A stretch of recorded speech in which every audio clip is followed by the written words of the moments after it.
Hello my friends and welcome. Let's go to the Bakhmut area. Probably you already mentioned the territory that Ukraine gained recently. It happened on the south part. Let's go to the timeline. Firstly, let's zoom into the place. It was yesterday, and for today Ukraine gained quite a lot of the territory. Here we have the water channel that was the natural obstacle for the Russian defense, and Ukraine successfully crossed this territory, and soon we're gonna enter Klishivka on the north and Andriivka just straight forward to the east. From what I see, there are just two forest lines in this area, so Ukraine will get this territory under control very soon. As for Klishivka, there is no new update for this territory today, but let me show you something. We get the confirmation that the fighting is ongoing in Klishivka itself. There was the video published in the social media showing that the fight is very hot out there. Here I am unable to show you everything, so for more information please visit my Telegram channel.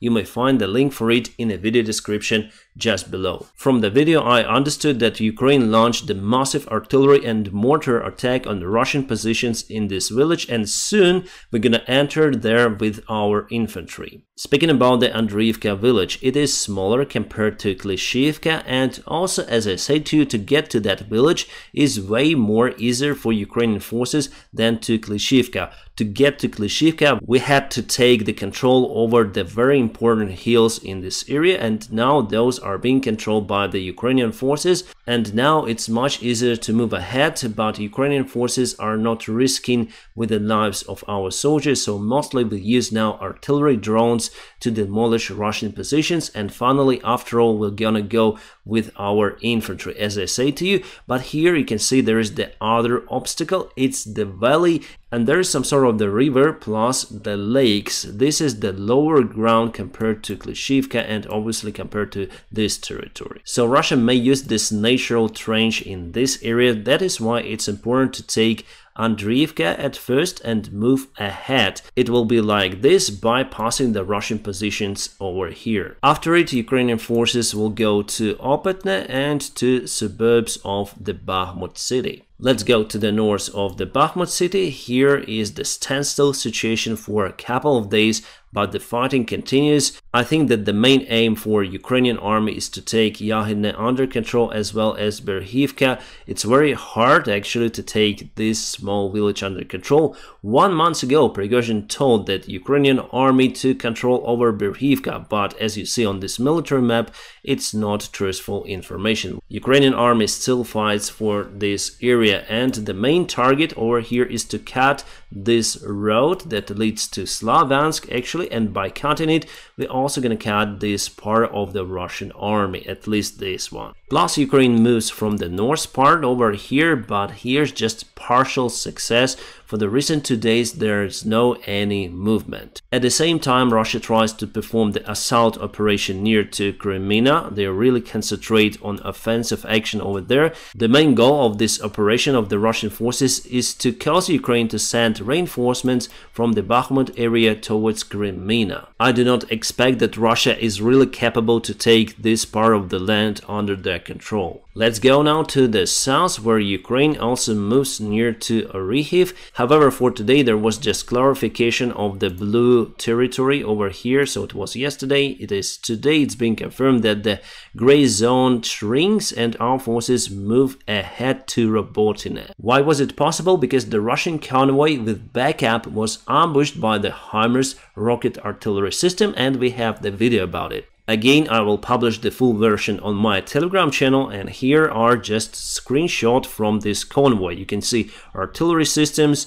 BTRs, BMPs, and what happened to them we may see on other picture. It is a great job in coordination between the drones and artillery. In this particular case, the HIMARS MLRS rockets were used. We got the information from the Ukrainian officials from the National Guard that Ukraine is getting ready for the offensive operation in Kherson area. Well, honestly, I do not believe that it is possible to attack massively across the Dnieper River. Ukraine hasn't resources for that stuff. Without the air superiority, we're unable to secure the bridges that potentially could be built across the Dnieper River. And without the bridges, you just cannot transfer the enough number of the tanks that is needed for the successful counteroffensive. So I would agree that it is, of course, much less defended area compared to Zaporizhia region, but still it is defended. Russia has artillery systems, Russia has airplanes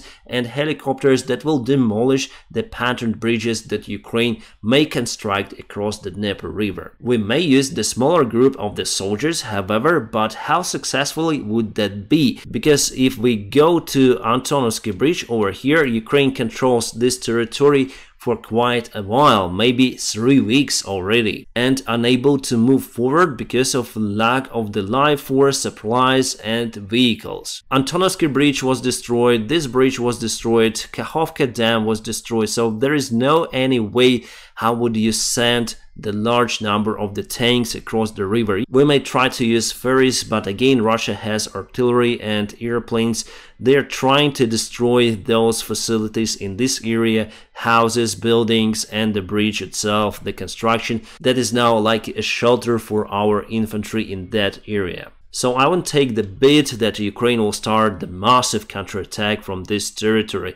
It's simply not possible as for me. The only achievement I see in a close perspective that Ukraine finally will get Aleshki under control, and also we may cut the road for the Russian supply in this region. Maybe Hola Pristan will also be liberated by Ukrainian forces, and that's it. To move towards to Crimea, we need the solid supply line across the Dnieper River, unfortunately. As you see, the geography plays not a good role for Ukrainian army offensive action. However, it was good for defense. Because of the Dnieper River, Russia was forced to leave this part of the Kherson region together with Kherson city. Alright, we have the information from the Oryx resource about the losses of Russian and Ukrainian armies for 2 days, 12th and 13th of July. Here we speak only about the military vehicles, so totally Russia lost 50 of the vehicles and Ukraine lost 16. Russia lost many of the tanks, I counted 11 of them. Ukraine lost one modified M55S tank.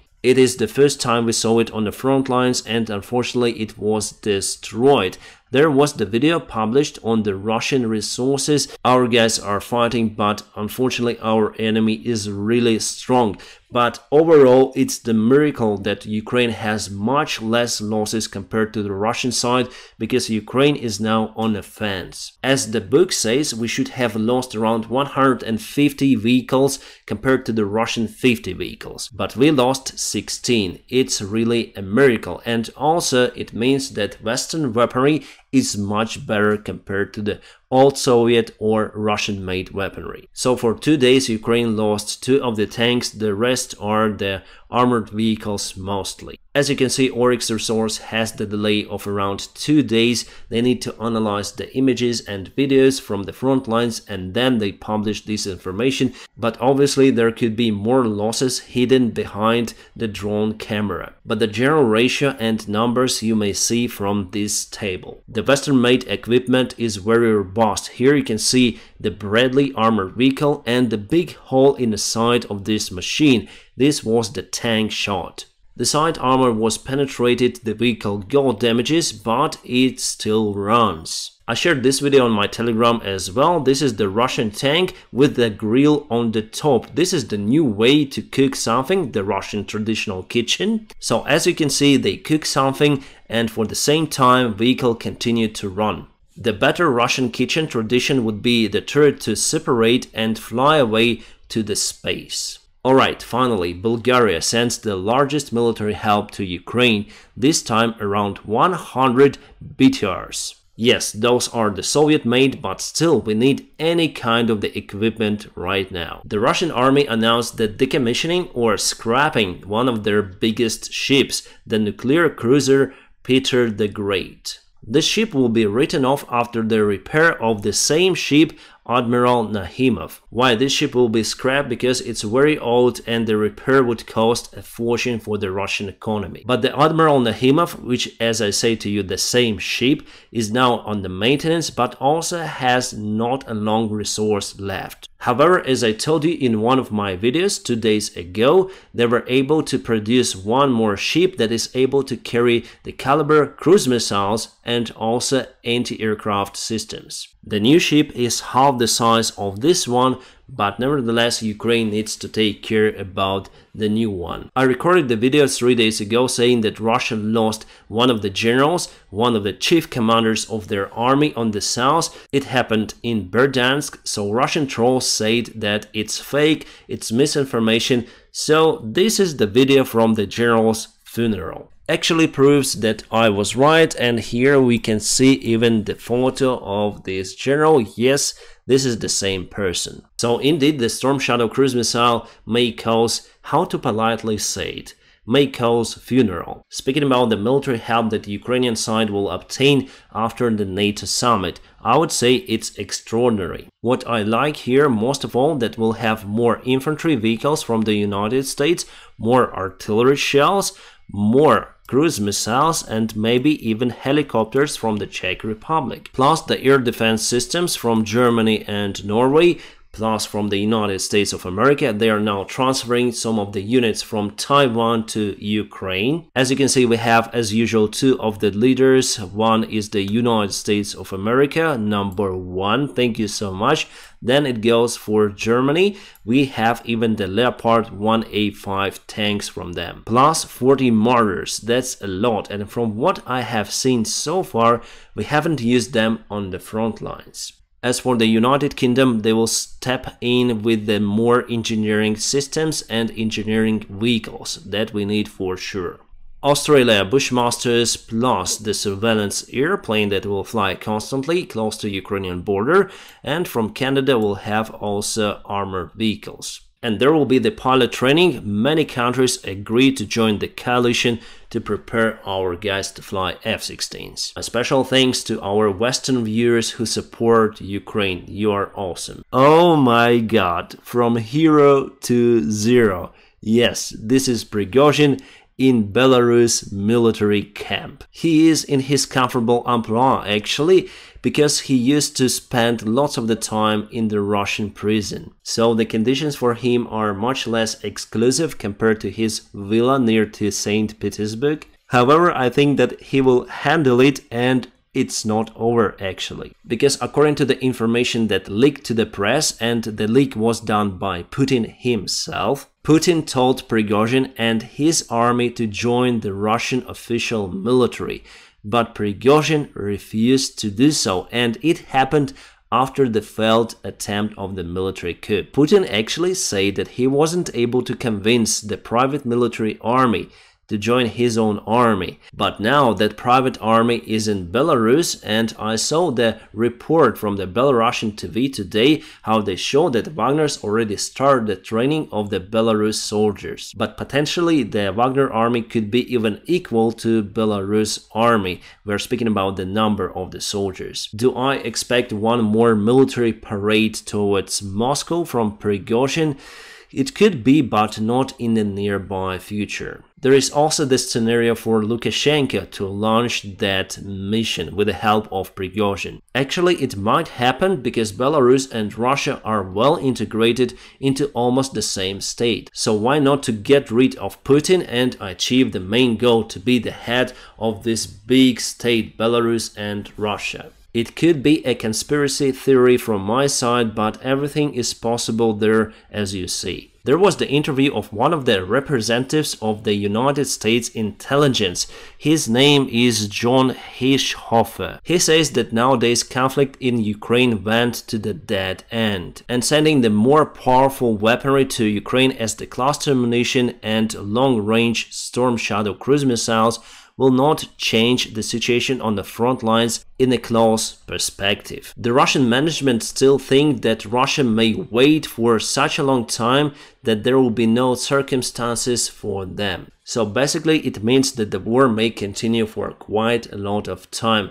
And from what we see, based on the counteroffensive operation of Ukrainian army on the south, even though we're using now 20% of all of the prepared forces for the counteroffensive, there is no break through the Russian main defense lines. I mean, the counteroffensive hasn't failed, but still we are in lack of the critical components to perform it much better, and we are simply unable to cut supply lines for Russia without using the long-range weaponry, and we start to receive the Storm Shadow cruise missiles just before the counteroffensive has started. It means that they were supplied too late, and now we're speaking about ATACMS that could help to cut the Russian supplies. There was also the interview of the General Zaluzhny published in the Washington Post. He complained that Ukraine is unable to target the Russian military bases on the Russian territory using the Western-made equipment. Instead, he said that they will target Russian bases with Ukrainian-made weaponry in that case. So my remark here that some of the intelligence from our Western allies probably knows something, and it may definitely escalate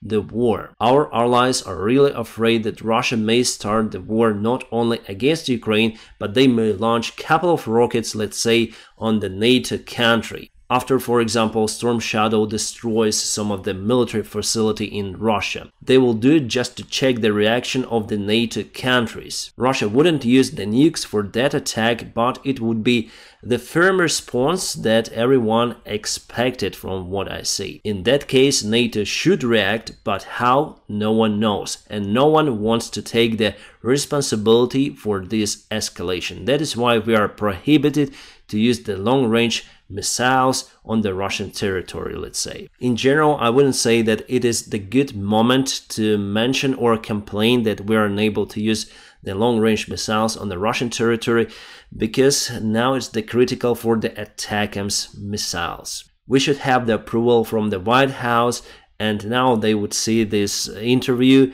they would see how we complain that we are unable to use those on Russia. Yes, I would like to use those on Russia as well, but we have our allies who also play according to some sort of the rules. So after we obtain ATACMS, I would speak with authorities of how we could use them or where we should use them, not before. The General Zaluzhny also mentioned the liberation of Crimea. He said that still we have the partners who are more or less against it. They think that we should negotiate with Russia and put Crimea as the question mark. However, Zaluzhny said that we'll continue the liberation of our lands with help or without the help of our allies. Here I do agree with him, because I'm personally from Crimea. My land was taken by Russia, they're occupiers, and they should get back to their land, to Russia, not to Ukraine. And Crimea is Ukraine. The Ukrainian soldiers have started their training on the Abrams tanks. As you can see, this variant is equipped with some sort of the demining equipment, the plug. This is the awesome tool, and you may find it also on the other types of the tanks. We expect to obtain those tanks in around 2 months. My friends, I'm gonna keep you updated on situation in Ukraine. Now don't forget to press the like to this video, and also if you want to support my job, there will be some of the links available in the video description just below. Special thanks for my Patreon supporters and for my sponsors who support me just on the YouTube channel. Thank you so much for your awesome support. I wish you all a peaceful sky wherever you are, and have a great time.